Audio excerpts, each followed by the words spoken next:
이 2024년도 대강절이 참 어느 때보다 참 특별하고 기대가 됩니다. 앞으로 있을 2025년도에 우리 하나님께서 우리 구세군 시드니 한인교회에 어떤 사명을 주실지 또 어떻게 역사하실지 정말로 큰 기대를 가지고 이 대강절을 묵상하며 기도하며 보내고 있습니다. 신앙생활에는요, 순종하는 일과 또 사명감을 가지고 내 일로 여겨 헌신할 일로 두 가지로 나뉩니다.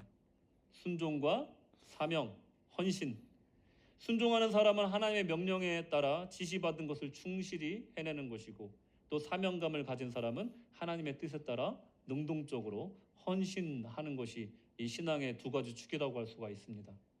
대강절 기간 우리는 순종함으로 교회의 영적 지도에 따라서 순종하여서 영적 묵상으로 보내고, 그 안에 받은 은혜를 가지고 2025년도에 나에게 주신 사명을 발견하고 헌신하기로 다짐하는 복된 대강절 되시기를 주님의 이름으로 축원합니다. 대강절 이 특별 날마다 주님 따라 묵상 통해서 영적인 시간 보내시기 바랍니다. 아멘. 자, 오늘은 하나님의 아들, 우리 대강절 설교 시리즈 두 번째 하나님의 아들이란 제목으로 함께 은혜 나누도록 하겠습니다. 여러분, 저 남쪽 지방에 시드니 남쪽 지방의 캠벨타운 지역 쪽에 가면은 맥카서라는 지역이 있어요. 맥카서라는 지역이 있는데 거기에 구세군 영문 사관님 리콜라 푸어라는 사관님이 계십니다. 이분이 대대로 이 구세군 교회에 출석하는 가정인데, 이 믿음의 가정이 언제부터 예수를 믿고 구세군에 출석했는지 그 이야기를 좀 들었습니다. 이 이야기로 오늘 설교를 시작해 보려고 합니다. 그때는 1800년대 후반 영국의 빅토리아 시대 후반 정도로 거슬러 올라갑니다. 니콜라 사관님의 이 증조부님, 그러니까 증조 할아버지는 처음에 예수님을 믿는 분이 아니었다고 해요. 정확히 말씀드리면 앤티 크리스천이었습니다. 그냥 앤티 크리스천도 아니고 적극적으로 구세군을 대적하고 괴롭히는 스켈레톤 아미라는 이 그룹의 일원이었다고 합니다. 이게 해골 군대 정도 되겠죠. 어느 날 이 두 군대가 거리에서 만났습니다. 셀베이션 아미하고 스켈레톤 아미가 맞닥뜨린 거예요. 심한 몸싸움과 말다툼이 있었고요. 구세군 군우들은 필사적으로 복음을 전파했습니다. 근데 놀랍게 예수님의 이야기를 그 시끄러운 와중에 듣고 있던 이 증조부이신 이 윌리엄 푸어라는 분이 그 자리에서 바로 무릎을 꿇고 복음에 자복하는 역사가 나타났다고 합니다.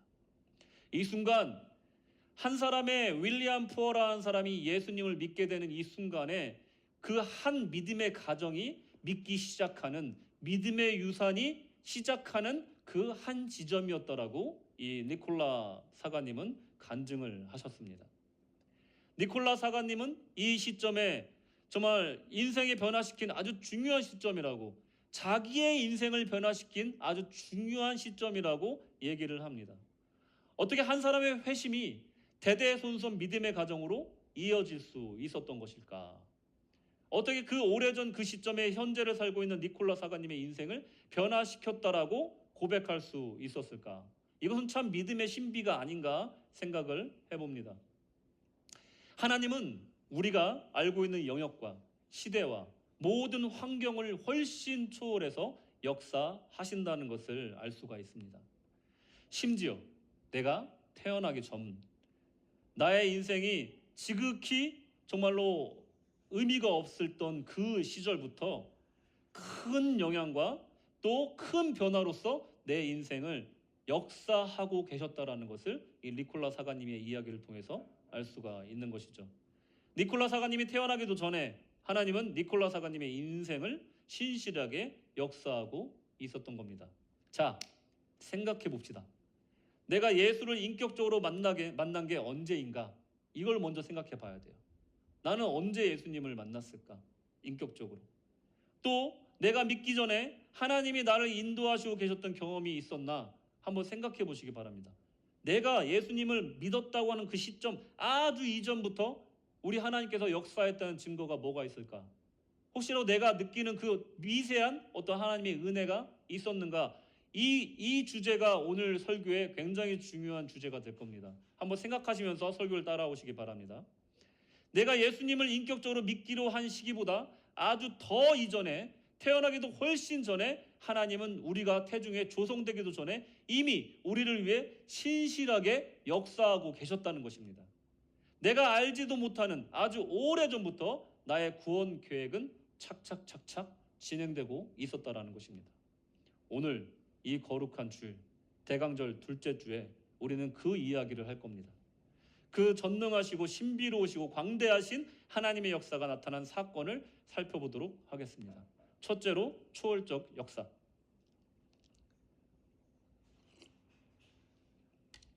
초월적 역사.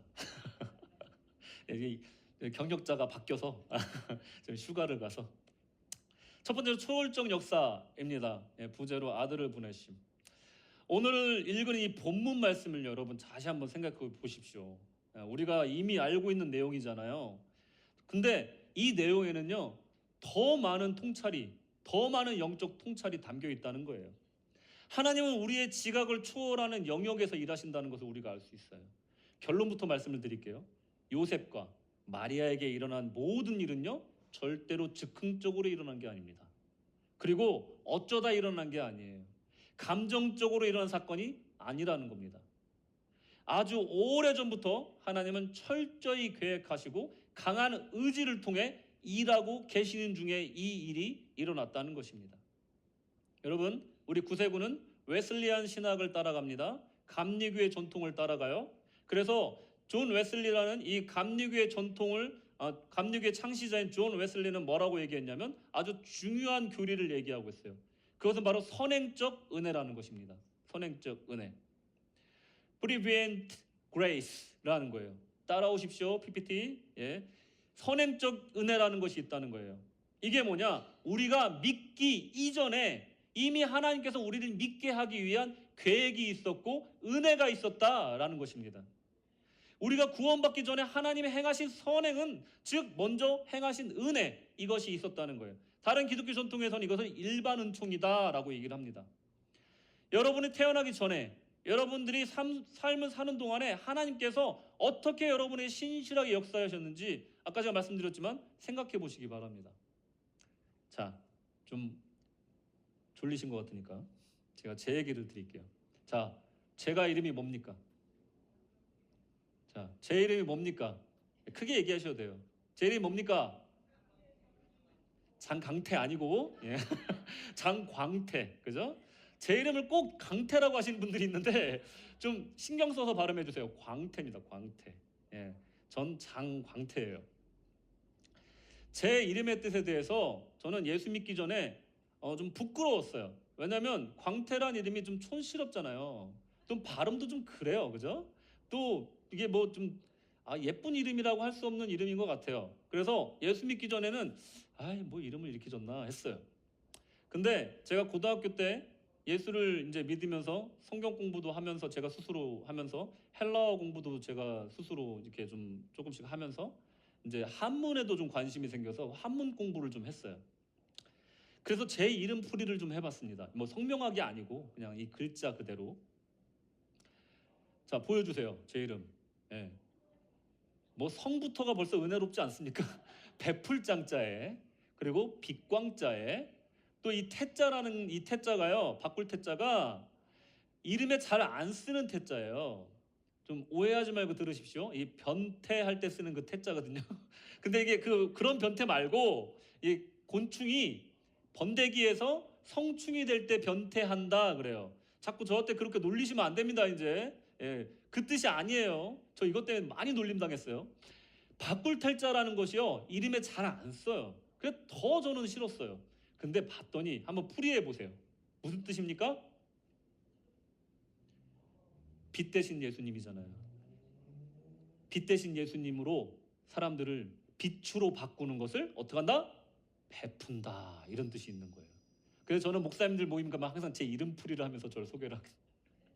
그럼 제가 이름 풀이라면 다른 목사님도 자기 이름 풀이를 막 하세요. 저는 예수를 믿고 보니까 내가 목회자가 되게 하려고 하나님께서 인도하셨구나라는 것을 너무나 강력하게 깨달았어요. 저 개인적인 간증입니다. 제 이름에 이 놀라운 의미가 담겨 있었고, 심지어는 제 이름을 지어줬던 동네에서 가장 가방끈이 길었다는 그 어르신이 기독교인이었는지도 확실치가 않다는 것에 더 놀랍다는 거예요. 생각해보면요, 제가 초등학교 저학년 때 준서 나이나 됐을까요? 그때쯤 됐을 때, 그때는요 여름 성경학교에 새벽 예배가 있었습니다. 여러분 기억나세요? 여름 성경학교를 제가 아주 자주 갔던 기억이 납니다. 여러분 주일학교에서 이렇게 기도해야 되는 이유가 있잖아요, 또. 그죠? 거기 주일학교를 종종 나갔던 사람이 지금 목회자가 돼 있지 않습니까? 너무나 중요한 거예요. 제가 그 달란트 받겠다고, 오늘 달란트 시장인데 달란트 받겠다고 새벽 5시에 그 어린애가 일어나가지고 막 옷을 갈아입는다고 옷을 벗었는데 팬티까지 다 벗어가지고 할머니가 깔깔대고 웃었던 그 기억이 나요. 아직도 생생하게. 제가 주일학교 갔던 그 기억이 난다는 거예요. 하나님이요, 제가 인격적으로 예수님을 만나던 그 중3 때 겨울, 그 이전에 이미 내가 태어나기 이전부터 나를 인도하시고 넘치는 은혜로 나를 눈동자와 같이 보호하시며 아버지로서 나를 인도하고 계셨더라. 여러분들은 어떻습니까? 내가 잘나서 예수 믿은 것 같죠?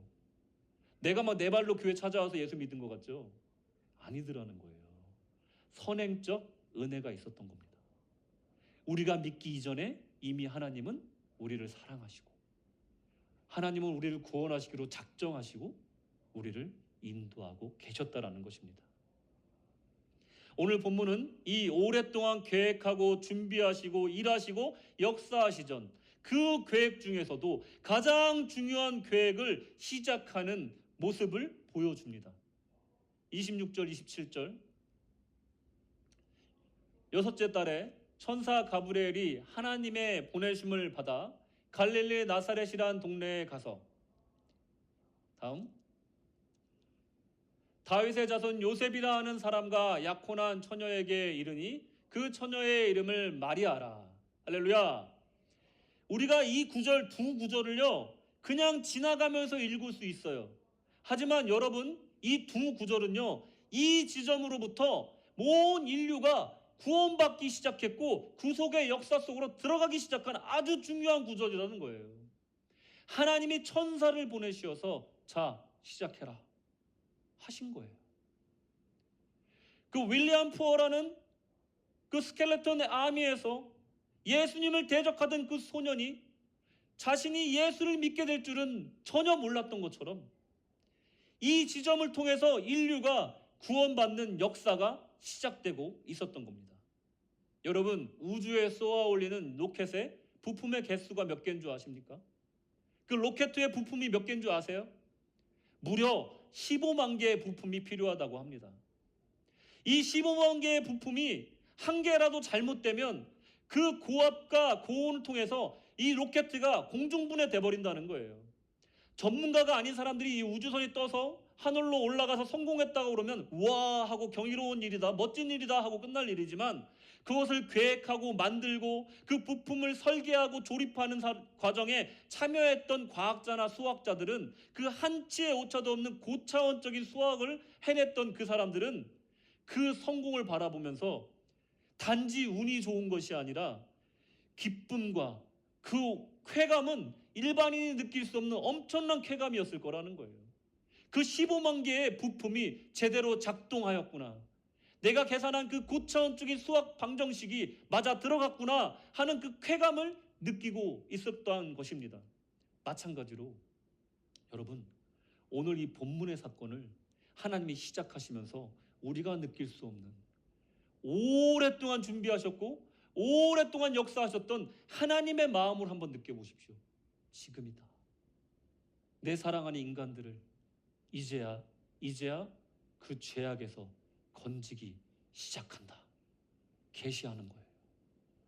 이 두 구절이 바로 그런 의미인 겁니다. 마치 15만 개의 부품을 하나하나 측정하고 제자리에 끼워 넣듯이 하나님의 그 독생자를 이 땅에 인간의 모습으로 착륙시키기 위해서 상상을 초월하는 정밀함과 정확함으로 조금의 오차도 없이 계획하시고 역사하셨다라는 것을 우리가 이 구절을 통해서 알 수 있는 것입니다.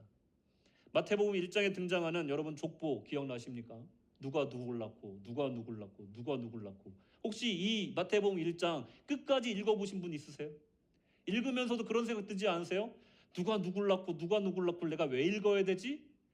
새해 들어서 내가 좀 성경 통독 좀 하려고 그러는데 이렇게 나한테 난관이 오나? 이런 생각하셨죠? 여러분, 근데 마태복음을 이런 마음으로 한번 읽어보세요. 누가 누굴 낳고 누가 누굴 낳고가 어떤 자랑스러운 가문의 족보가 아니라는 거예요. 이 족보를 통해서 하나님의 신실하심이 예수가 태어나시기 훨씬 전에 마리아와 요셉의 삶, 그 오래전부터 아브라함 때부터 이삭 때부터 하나님은 아담 때부터 이 구원의 계획을 세우셨고 그것을 착착착착 진행했다라는 그 증거가 바로 그 족보라는 것입니다. 여러분, 이런 마음으로 한번 마태복음 1장을 읽어보세요. 은혜가 넘칠 겁니다. 우리 하나님이 나 하나 구원하겠다고 이렇게까지 그 전능하신 분이 이 역사를 끌고 오셨구나, 이걸 깨닫게 되실 거예요. 요셉은요 다윗의 혈통입니다. 마리아도요 먼 친척이지만 다윗의 혈통입니다. 이사야서 9장 7절, 그 정사와 평강의 더함이 무궁하며 또 다윗의 왕자와 그의 나라에 군림하여 그 나라를 굳게 세우고 지금 이후로 영원히 정의와 공의로 그것을 보존하실 것이라. 만군의 여호와의 열심히 이를 이루시리라. 할렐루야. 뭘로 이루신다고요? 그 전능하신 분이, 그 광대하신 분이 뭘로 이루신다고요? 열심으로, 여호와의 열심으로 이루신다는 거예요. 그냥 대충 하셔도 될 분이 여호와의 열심으로 우리를 구원하기 위해서 목숨을 거셨다는 거예요. 그 아들을 죽이기까지 하시면서 우리를 구원하셨다는 거예요. 그게 바로 여호와의 열심입니다. 예레미야 23장 5절, 여호와의 말씀이니라. 보라, 때가 이르느니 내가 다윗에게 한 의로운 가지를 일으킬 것이라. 그가 왕이 되어 지혜롭게 다스리며 세상에서 정의와 공의를 행할 것이며. 때가 이르르니, 그때가 이때인 겁니다. 에스겔서 34장, 내가 한 목자를 그들이 위해 세워 먹이게 하리니 그는 내 종 다윗이라. 그가 그들을 먹이고 그들의 목자가 될지라. 나 여호와는 그들의 하나님이 되고 내 종 다윗은 그들 중에 왕이 되리라. 나 여호와의 말이니라. 꽝꽝꽝 도장을 찍으시고, 이 구절 외에도 수많은 성경 구절이 다윗의 후손을 통해서 메시아가 오실 것이라는 것을 예언하고 있습니다. 이게 무슨 의미입니까?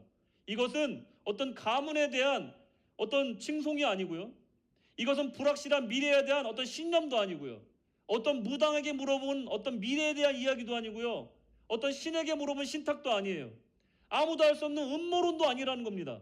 이것은 분명히 하나님께서 남겨놓은 증거이고 계획표라는 것을 우리가 알아야 된다는 것입니다. 하나님이 일하시는 흔적이라는 거예요. 지난주에 우리는 하나님의 메시지를 전달하는 메신저로서 세례 요한의 탄생을 살펴보았습니다. 그 후로 정확히 6개월 후 드디어 메시아 탄생의 이야기를 우리가 목도하고 있는 것입니다. 천사의 메시지를 듣기 전에, 예수의 이름이 계시되기 전에 우리는 요셉과 마리아가 나사렛 사람이며 다윗의 혈통으로 태어날 것이라는 걸 이미 알고 있었다는 것입니다.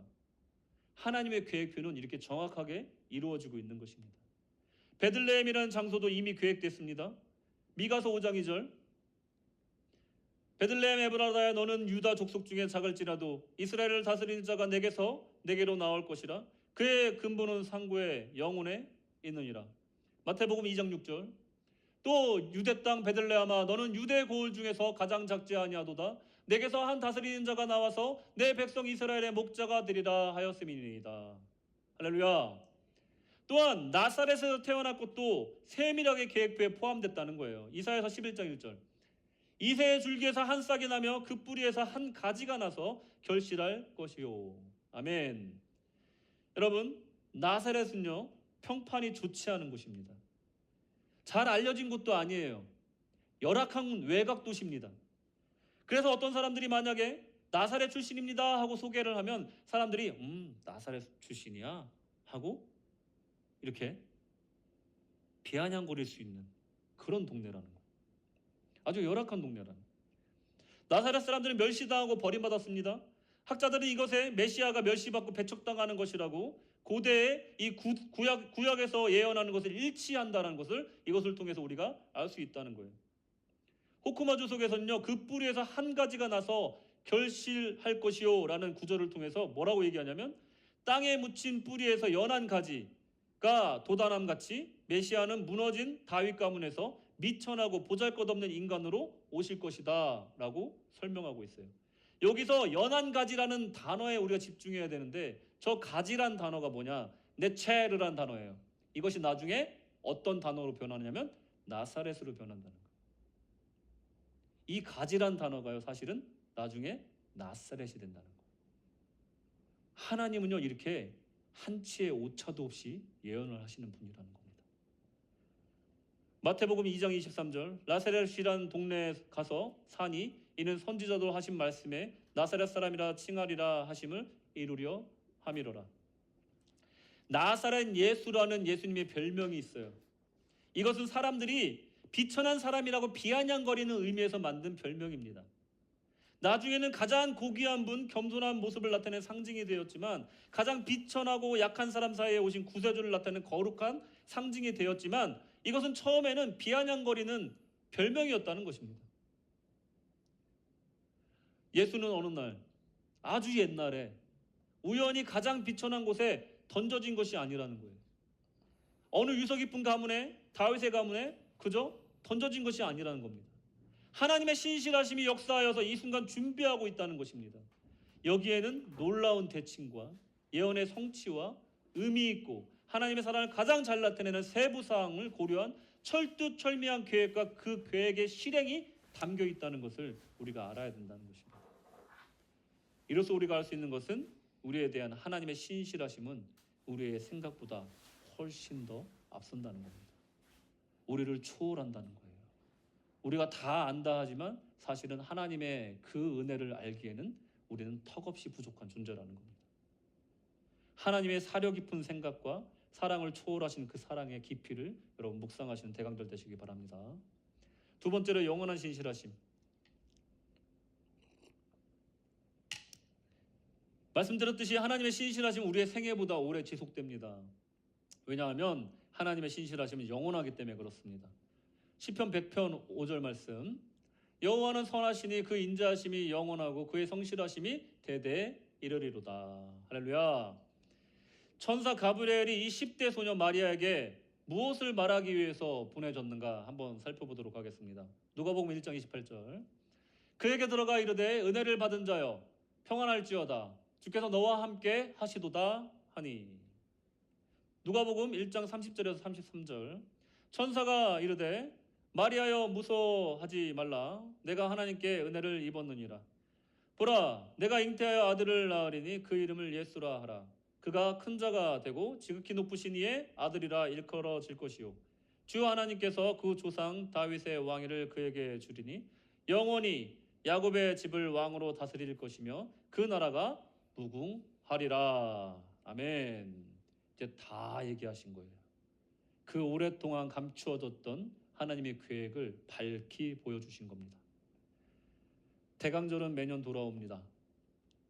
하지만 대강절은 연말연시의 특정한 기간을 의미하는 것이 아니라는 거예요. 또한 더 길고 넓은 의미를 가지고 있다는 것입니다. 대강절이란 우리를 위해 이 땅에 오신 주님을 기리는 것이고 또한 다시 오실 주님을 기리는 간절한 기다림입니다. 주님의 오심을 기리는 것은 무엇이냐? 주님이 어떤 모습으로 오셔서 어떻게 우리와 함께 하시며 임마누엘의 하나님이 되셨는지 묵상하는 것이고 또 주님이 또한 어떻게 영원한 하나님 나라 아버지의 우편에 앉아 계시게 되었는지 그 십자가의 과정, 부활의 과정을 깊이 묵상하는 시간입니다. 그 묵상이 우리로 하여금 다시 오실 예수님을 기다리게 하고 영혼을 꿈꾸게 하고 영생을 바라보게 한다는 것입니다. 그것이 바로 대강절이라는 것. 여러분, 세상의 풍습과 물질은 강력한 이미지로 우리를 사로잡습니다. 실존하는 눈에 보이고 실질적으로 우리 삶에 지대한 영향력을 주고 있기 때문에 그것은 당연한 것입니다. 하지만 주님을 기다리고 기리는 사람들은 막대한 이 물량 공세와 물질의 풍요가 주는 유혹을 보면서도 보이지 않는 실제, 즉 이 영생의 삶에 대한 소망을 가지고 살아가는 것, 그 유혹을 이기며 살아가는 것이 바로 이 대강절의 정신일 줄로 믿습니다. 우리에게 이 성탄절은요, 그저 파티하는 날이 아니잖아요. 여러분, 미국에선 지금 메리 크리스마스가 없어지고 있습니다. 그 수많은 다양한 인종들의 사람들이 지금도 항의를 하고 있대요. 왜 우리 모두의 크리스마스를 왜 기독교의 크리스마스로만 독차지하려고 하냐? 메리 크리스마스 하지 마라. 그래서 그걸 받아들여서 정부에서 뭐라고 인사하신 줄 압니까? 미국 정부에서 어떻게 인사한 줄 아십니까? 해피 홀리데이라고 인사한답니다. 그러면 석가탄신일에도 메리 크리스마스 해야 되는 거 아닙니까? 그러면 뭐 이건 농담이지만 너무 억울한 거 아니에요? 예수님 생일인데 왜 거기에 메리 크리스마스를 못 하는 겁니까? 세상이 이렇게 변해가고 있는 거예요. 메리 크리스마스도 못하는 그런 세계가 되고 있다는 것입니다. 이것과 싸워서 이기는 것이 바로 대강절의 정신이라는 거예요. 예수님은요, 예수님의 그 성탄절의 정신이 뭔지 아십니까? 예수님은 구중궁궐이 아닌 말구에서 태어났다는 거예요. 화려한 선물과 정말 눈부신 어떤 조명들과 서로 즐거워하고 기뻐하는 것이 성탄절이 아니라 말구유에서 인류를 위해서 희생할 목적으로 태어나는 것이 바로 예수님의 그 성탄절의 의미라는 것입니다. 예수님은 예루살렘이나 로마나 어떤 큰 도시가 아니라는 거예요. 지금으로 말하면 강남이나 뉴욕 같은 세련된 도시, 부유한 도시에서 태어나신 것이 아니라는 것입니다. 척박하고 비천한 베들레헴에서 태어나시고 나사렛에서 사셨다는 것이에요. 이것이 바로 예수님의 정신이라는 거예요. 주님은 자신의 이익을 계산하며 살지 않으셨어요. 이것이 나에게 유익이 될 것인가? 이것이 나에게 해가 될 것인가를 계산하지 않으셨다는 것입니다. 나에게 유익이 되는가, 해가 되는가를 생각하는 것은 생각이 아니라 계산입니다. 정의로운가, 이것이 하나님 말씀에 합당한가 생각하는 것을 사유라고 얘기합니다. 사유와 계산을 구분할 줄 알아야 돼요. 세상에는 사유하는 사람과 계산하는 사람으로 나뉘는데 우리 예수님께서는 한 번도 자기의 이익을 위해 사신 적이 없다는 것입니다. 매 순간 인간들의 구원을 위한 십자가의 희생으로 한 발짝 한 발짝 그 희생의 길로 나아가시는 인생을 살았다는 것입니다. 여러분, 인간은 제한된 수명을 가지고 죄를 짓는 존재입니다. 어떻게 보면 미물에 불과한 존재예요. 인간은 정말 수많은 생명체들에게 해를 끼치는 존재일 수도 있습니다. 인간 하나 때문에 이 지구가 얼마나 망가지고 있습니까? 어떻게 보면 인간이란 존재는 정말로 미물에 불과한 존재고 죄악된 존재일 수밖에 없다는 것을 살아가면 살아갈수록 느끼는 것입니다. 인간을 이 하찮은 미물로 만드는 것은 인간 스스로라는 겁니다. 물질을 따르고 사리사욕을 따르고 가치 없는 것에 인생을 바치기에 인간은 존귀하게 살 기회를 스스로 거부하고 있다는 것입니다. 그런 인간이 영생을 누리는 방법이 무엇인지 아십니까?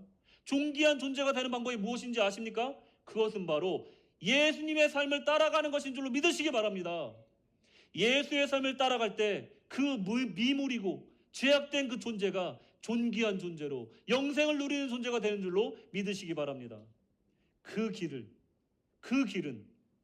열심히 돈을 모아 부유해지는 것이 아닙니다. 지식을 쌓아 지성인이 되는 것도 아닙니다. 권력을 얻어 높은 신분을 갖는 것도 아닙니다.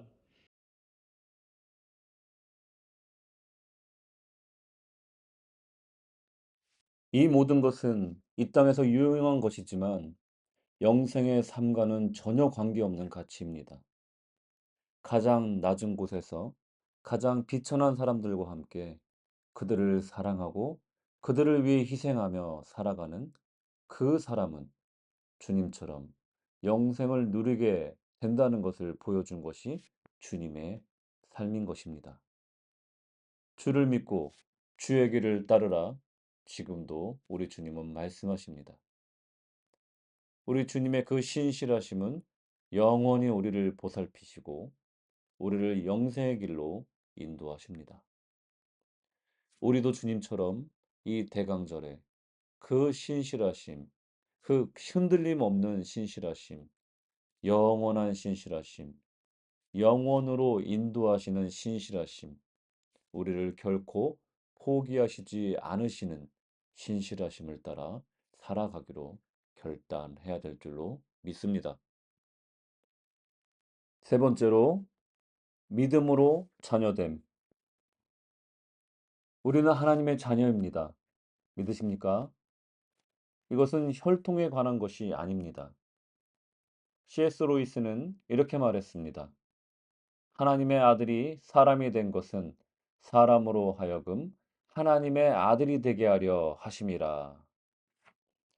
예수는 누구의 아들이었습니까? 마리아의 아이였습니까? 요셉의 아들이었습니까? 네, 육적으론 그렇습니다. 하지만 예수님이 하나님의 아들이라는 것이 진리입니다.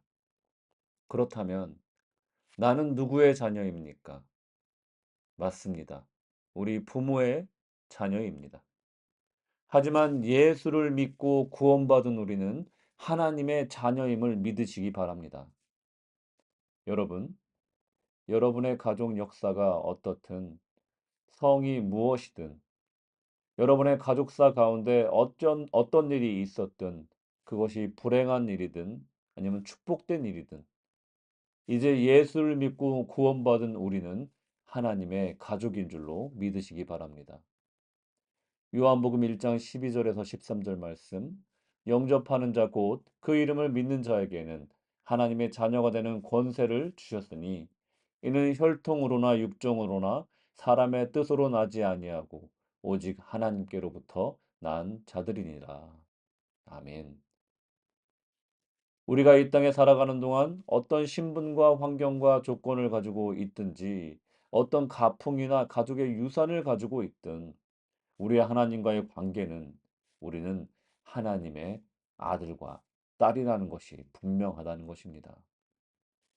우리는 그리스도의 상속자이자 하나님의 자녀라는 우리의 정체성을 잊지 말아야 됩니다. 하나님은 여러분을 포함한 모든 사람에게 지금도 아버지가 되기를 갈망하고 계십니다. 저는 오늘 여러분에게 그리스도를 대적했던 스켈레톤 아미 출신의 한 소년 윌리엄 푸어를 소개했습니다. 그의 인생은 인격적으로 예수님 만난 시점이 바로 그곳이라 하여도 더 거슬러 올라간다면 이미 예전부터 선행적인 은혜로 일반 은총으로서 하나님은 그를 구원하기 위해 역사하고 계셨다는 것입니다. 다만 그가 몰랐고 우리 또한 그것을 몰랐을 뿐이라는 겁니다. 오늘 본문의 마리아도 마찬가지였습니다. 천사는 마리아에게 이렇게 인사합니다. 은혜를 받은 자여 평안할지어다. 마리아는 그 인사가 무슨 말인지 몰랐습니다. 누가복음 1장 28절 30절. 그에게 들어가 이르되 은혜를 받은 자여 평안할지어다. 주께서 너와 함께 하시도다 하니 처녀가 그 말을 듣고 놀라 인사가 어찌함인가 생각하매 천사가 이르되 마리아여 무서워하지 말라. 내가 하나님께 은혜를 입었느니라. 마리아는 천사가 자기를 왜 은혜 받은 자라고 부르는지조차도 몰랐습니다. 천사는 그 은혜는 해도 아니고 저주도 아닌 하나님의 놀라운 구속사역에 동참하는 것임을 자세하게 알려줍니다. 그리고 그 마음을 두려워하지 않고 또 평안하라고 안심시켜 줍니다. 31절. 보라, 내가 잉타하여 아들을 낳으리니 그 이름을 예수라 하라. 이 놀라운 소식은 마리아의 가문에 통해 대대로 내려오던 믿음의 예언이었습니다. 그 예언의 성취가 지금 마리아를 통해 이루어지고 있는 것입니다. 이 순간 마리아는 독생자 예수님의 육적인 어머니가 되는 순간이었고 육적인 가족이 되는 순간이었습니다. 그런데 하나님께서 마리아를 이 천사의 메시지를 통해서 은혜 받은 자다라고 선언하신 이유는 이게 전부가 아니었습니다. 마리아는 이 천사의 메시지를 믿고 자신이 받은 은혜가 얼마나 큰 영광이고 축복인지를 믿게 되면서 하나님의 영적 가족이 되는 더 높은 단계의 신앙으로 체험할 수 있었다는 것입니다. 누가복음 1장 37절 38절. 대저 하나님의 모든 말씀은 능하지 못하심이 없느니라. 마리아가 이르되 주의 요종이오니 말씀대로 내게 이루어지이다 하매 천사가 떠나가니라. 마리아는 더 이상 천사가 나타나는 기적이 필요 없었습니다. 천사가 떠나갔습니다. 왜냐하면 믿음이 생겼기 때문입니다. 의인은 믿음으로 말미암아 살리라. 마리아는 천사도 어떤 기적도 어떤 능력도 환경도 부도 지식도 권력도 그를 살게 하지 않았습니다. 오직 마리아는 믿음으로 말미암아 하나님의 자녀가 되었던 것입니다. 우리는 마리아를 통해 천사가 없이도 세상을 이기며 하나님의 뜻을 이루어가는 삶의 방식에 대해서 보고 있습니다. 그것은 바로 믿음입니다. 믿기지 않는 이 메시지를 듣고 모든 말씀은 능하지 못함이 없다는 천사의 말에 마리아는 말씀대로 이루어지다라고 믿음의 화답을 합니다. 우리 다 같이 이 시간 함께 외쳐보겠습니다. 모든 말씀은 능하지 못함이 없다. 말씀대로 이루어지이다. 믿음으로 우리는 이제 천사의 도움이 필요 없습니다. 두려움이 없이 평안하게 살아갈 수 있다는 것입니다. 믿음으로 우리는 이제 하나님의 뜻과 계획에 따라 살아갈 수 있습니다. 나침반이 없이 유리 방황하는 것은 자유가 아닙니다. 방랑입니다. 정확한 목적지를 향해 갈 때 우리는 그것을 자유라고 말합니다. 믿음은 우리의 신앙의 나침판이고 움직이게 하는 원동력이 됩니다. 알 수 없고 두려웠지만 마리아는 하나님의 아들의 성육신 사역을 완성하는 일을 사명으로 받고 하나님의 믿기지 않는 말씀을 이루어질 말씀으로 믿고 기뻐했습니다. 여러분, 대강절의 정신은 바로 말씀대로 이루어지기를 바라는 마음입니다. 동정녀의 탄생을 믿지 않는 이 시대에 그리스도께서 이 땅에 구원하기 위해서 오신 하나님이라는 것을 또한 하나님의 독생자 아들이라는 것을 믿지 않는 이 시대에 우리는 믿음으로써 그분이 나의 그리스도시요 나의 구원자라 고백하는 그 믿음이 필요한 그 정신이 바로 대강절의 정신입니다. 마리아는 예수님의 육의 어머니로 머물지 않았습니다. 믿음으로 하나님의 자녀가 되는 축복까지 누리게 되었습니다. 하나님의 구속 사역은 가장 가까이에서 가장 정확하게 목도하는 영광을 누리게 된 것이 바로 마리아의 은혜 받은 자라는 의미였습니다. 믿음으로 말미암아 하나님의 자녀가 되는 축복, 이것이 바로 마리아가 받은 그 은혜의 완성이었습니다. 결론입니다. 하나님의 아들의 탄생과 그의 일생은 하나님이 우리가 태어나기 이전부터 우리를 위해서 일하고 계셨고 어떤 희생을 치러서라도 우리를 구원하기를 원하신다는 것을 알게 하는 가장 강력한 증거입니다. 대강절은 구원의 하나님을 묵상하는 것입니다. 묵상을 통해 하나님의 사랑을 깨달은 은혜를 받는 기간입니다. 또한 그 은혜를 믿음으로 화답하여 사명으로 받고 헌신하기로 다짐하는 시간이 바로 대강절입니다. 지금 기도와 조용한 묵상을 위한 공간을 조성하시고 주님 앞에 나아가시기를 우리 주님의 이름으로 권면드립니다.